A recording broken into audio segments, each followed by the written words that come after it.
Qual a visão correta que devemos ter sobre Deus e sobre nós como criados por Ele? Davi tem algo muito importante a nos ensinar sobre isso no Salmo de hoje, Salmos 8. O tema neste estudo comentado deste capítulo é a glória divina e a dignidade do Filho do Homem. Um feliz despertar a você, amigo estudante da Palavra de Deus, que a graça e a paz de Jesus esteja com você. Nesta vida tão agitada, corrida e estressante, a Palavra de Deus nos faz um convite. Tire tempo para observar demoradamente o céu durante uma noite sem nuvens. Você já fez essa experiência? Se possível, vá a um lugar sem luz, onde está bem escuro, para que nada ofusque o maravilhoso brilho dos astros siderais. Ali reflita: qual é o tamanho do universo?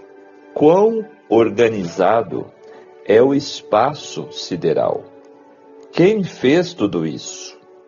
Davi, ele fez esta reflexão contemplando o firmamento, contemplando uma noite com céu estrelado e assaltado por uma pergunta existencial que está neste Salmo 8. Que é o homem mortal para que te lembres dele? Essa pergunta, no entanto, não leva ao desespero, mas a uma revelação surpreendente sobre a posição singular que Deus concedeu à humanidade, a cada um de nós. O Salmo 8 é um hino de louvor, onde Davi contempla a grandeza de Deus na criação e fica maravilhado por Deus se importar com o Filho do Homem, com a humanidade, comigo e com você. Você está convidado a refletir comigo neste salmo, neste cântico incrível de Davi, Cântico da Noite Estrelada. Este foi o nome dado ao poema, o Salmo 8, testemunhando o fato de o profeta hebreu não ver a natureza como um fim em si mesma, mas sempre como uma revelação do Criador. O Salmo também foi chamado de um salmo em louvor da dignidade do homem. Nele, o poeta Davi, sob o céu estrelado, à luz da lua, contempla admirado as obras de Deus na natureza. Diante da vastidão, percebe a insignificância do ser humano. Contudo, assim que se apercebe disso, ele também reconhece a verdadeira dignidade do ser humano como representante de Deus aqui neste mundo. Neste hino de louvor, Davi exalta o Senhor por sua criação dos céus e, especificamente pela criação do homem, a obra-prima da criação, dando a ele o domínio sobre as criaturas da terra. E, em última instância, ele aponta nos versos 6 a 8 o Messias. Você sabia que porções destes salmos são citadas no Novo Testamento e aplicados a Cristo? Em 1 Coríntios 15, 27 e Hebreus 2, versículos 6 a 8.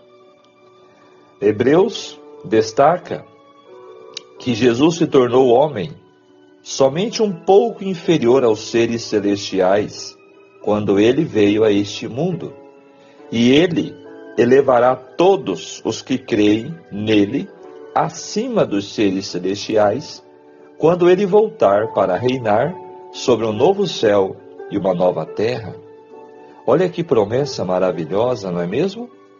Jesus é a única pessoa que reflete perfeitamente a imagem de Deus. É tanto que ele é chamado também de o Filho do Homem. Neste salmo, então, encontramos este louvor à grandeza de Deus. Davi dizendo: quão admirável é o teu nome, quando ele contempla assim o céu estrelado. Também destaca aqui no verso 2, as crianças são capazes de crer e louvar em Deus, a Deus sem dúvidas ou reservas. Também encontramos, dos versos 4 a 6, assim a aplicação a Jesus Cristo como o representante da humanidade diante de Deus, como filho do homem. Precisamos entender corretamente a posição do homem e a posição de Deus. O homem é inferior a Deus e inferior aos anjos, porém, foi honrado por Deus e recebeu dele domínio sobre todas as outras criaturas no mundo. Não há manifestação maior da preocupação divina com seres humanos do que a humilhação de Jesus Cristo para nos salvar. Ele comenta: agora ainda não vemos todas as coisas a ele sujeitas, Hebreus capítulo 2. Mas vemos, todavia, aquele que por um pouco, tendo sido feito menor que os anjos, Jesus, por causa do sofrimento da morte, foi coroado de glória e de honra, para que pela graça de Deus provasse a morte por todo homem. Amigo ouvinte, diante desta mensagem tão de esperança, tão gloriosa da salvação nas Escrituras, devemos, como Davi, nos ajoelhar, nos prostrar diante de Deus e dizer: ó Senhor, Senhor nosso, quão magnífico em toda a terra é o teu nome. Não merecemos a graça que Deus oferece, mas Ele merece a nossa adoração. Interessante ensinamento que o Salmo 8 nos traz para cada um de nós. Agora um texto interessante para complementar a nossa reflexão. A religião verdadeira é uma religião que mantém constantemente em vista a honra e a glória de Deus. Devemos considerar nosso Pai Celestial com santo temor e reverência. Ele requer de sua herança adquirida por sangue uma obediência prazerosa. Ao compreendermos seu grande amor, nosso coração encher-se-á de gratidão, iremos servi-lo com alegria, firme e confiantemente, podemos nossa confiança inteiramente nele. Por quê? Contemplar as obras de Deus como Davi. Deus convida os homens a vê-lo nas maravilhas dos céus. Ele diz: levantai ao alto os olhos, vede quem criou todas essas coisas, quem produz por conta o seu exército, quem a todas chama pelo seu nome, escreveu o profeta Isaías, no capítulo 40, verso 26. Assim, podemos ver que Deus quer que estudemos as suas obras, aprendendo assim a amá-lo e a reverenciá-lo e a obedecer-lhe. Os céus e a terra com seus tesouros devem nos ensinar as lições do amor, do cuidado e do poder de Deus. Portanto, Deus chama as suas criaturas a volverem a atenção da confusão, do barulho, perplexidade que nos rodeia e admirar-lhe as suas obras, a sua criação. O que Jesus se tornou por nós? Os anjos prostraram-se aos pés de seu comandante, Jesus, Ofereceram-se para serem sacrifício para o homem, mas a vida de um anjo não poderia pagar a nossa dívida. Você sabia? Mesmo o anjo sendo perfeito, não pagaria a conta. Apenas aquele que criara o homem tinha poder para redimi-lo. Contudo, deveriam os anjos ter uma parte a desempenhar no plano da redenção.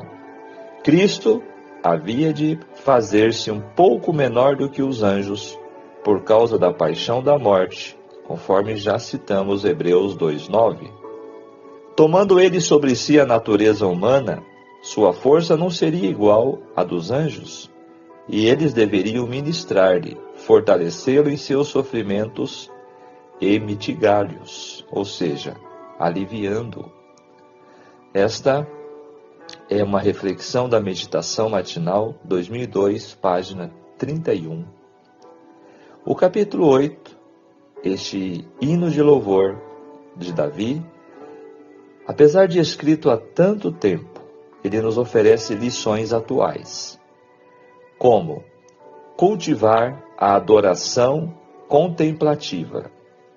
Em um mundo acelerado e digital, cada vez mais as pessoas estão superficiais.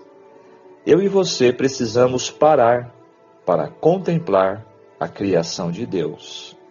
Isso irá fazer grande diferença. Isso irá trazer sobre nós uma impressão real e gloriosa de Deus. Segundo, reconheça o valor da vida humana. O Salmo 8 é um poderoso antídoto para as ideologias que desvalorizam o ser humano. Cada pessoa, independentemente de sua idade, de sua cor, raça, capacidade ou condição social, foi criada por Deus com uma dignidade inerente, coroado de glória e de honra. Olha que interessante. Por isso, cada um de nós temos valor. Terceiro, exerça a mordomia responsável. O domínio que Deus nos deu não é uma licença para exploração gananciosa, mas um chamado para mordomia fiel. Como cristãos, temos a responsabilidade de cuidar da criação de Deus, do meio ambiente, dos recursos naturais. Olha o que está acontecendo no mundo afora, os desastres, as tragédias no mundo natural, como consequências do quê? Como consequências da agressão que a humanidade tem feito à natureza, às obras criadas de Deus. Interessante lição também.